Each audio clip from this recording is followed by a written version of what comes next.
on Miami, North Carolina being chief competitors.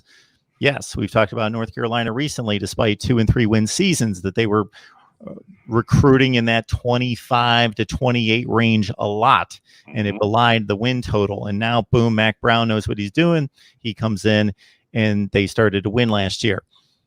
So we know who's at the high end at the 1 and 2 and 3 spots year after year after year. And we've talked about the difference between that tier and then maybe that Notre Dame, Penn State, Michigan tier at 8 to 10 to 12, somewhere in that range. So when we look at the Coastal, this came to mind talking North Carolina, Miami.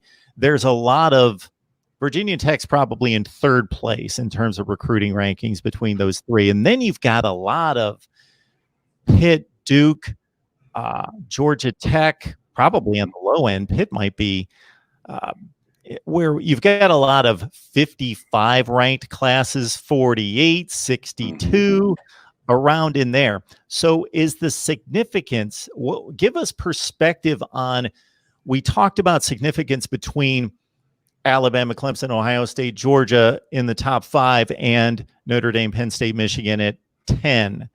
What about North Carolina at 25 and the Pitts of the world at 50 or 55?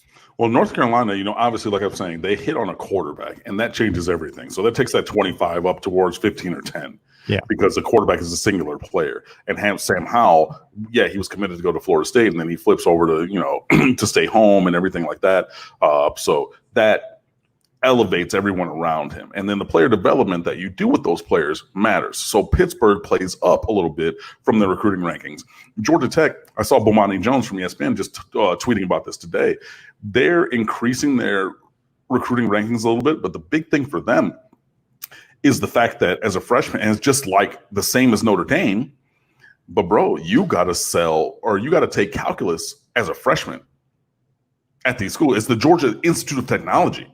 You know what I mean? Like, it's not just, you can have a liberal arts major or something like that, but man, that is a high caliber specific school. And when you go into the inner cities, sometimes you're not going to have a lot of guys, or a lot of these top recruits are not to the academic level where they're going to be taking calculus as a freshman. They might not take calculus ever. You know what I mean? And that's going to be a deciding factor. So, you're going to need a scheme that covers up for some athletic deficiencies. You're going to need to really develop some guys so they play over their ranking. And in most places, you're going to need a quarterback to elevate. So you saw that at Pitt. Unfortunately, that was Kenny Pickett, 2017 as a freshman, beat Miami, into that winning or undefeated season, blah, blah, blah. And he wasn't a world beater, but he played over his ranking. You see that going on with Sam Howell, and Sam Howell was highly rated, but he's looking like a generational player for North Carolina and elevating everybody around him. So you can see the clear lines of demarcation there. But there is definitely a strata as it goes with recruiting and things.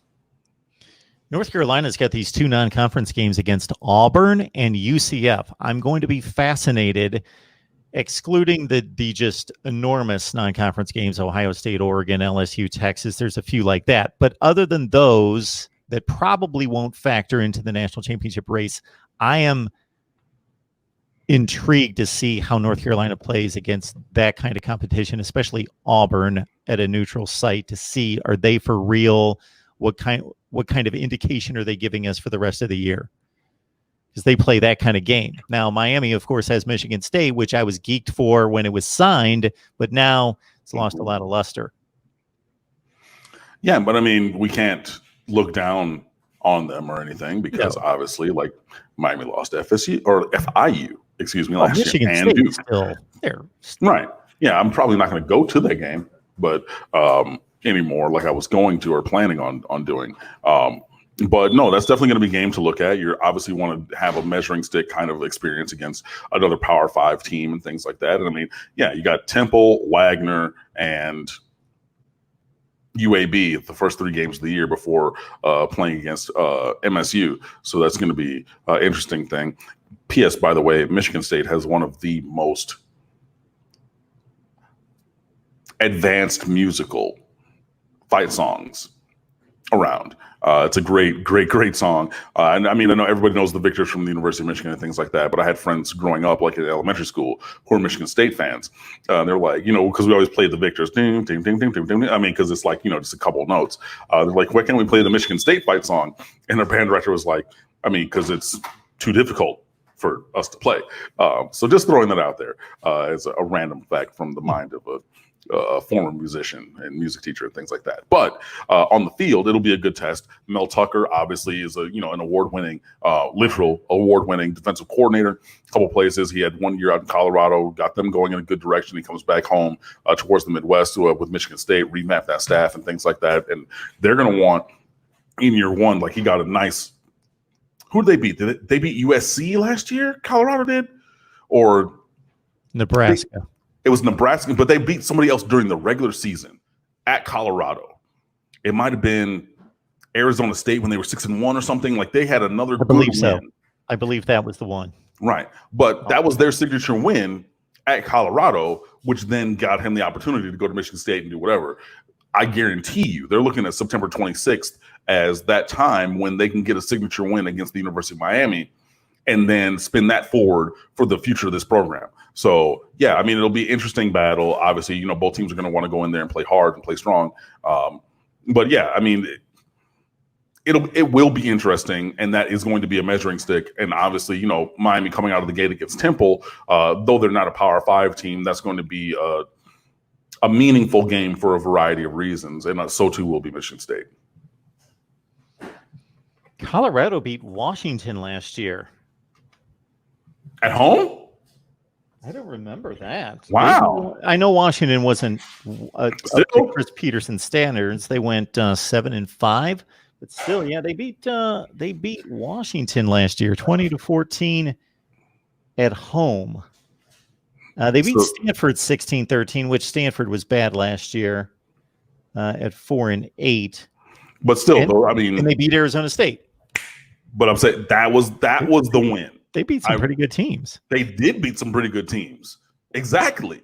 So they were 5-7, but they beat some pretty good teams. They lost to Air Force in overtime, and Air Force was the top 25 team.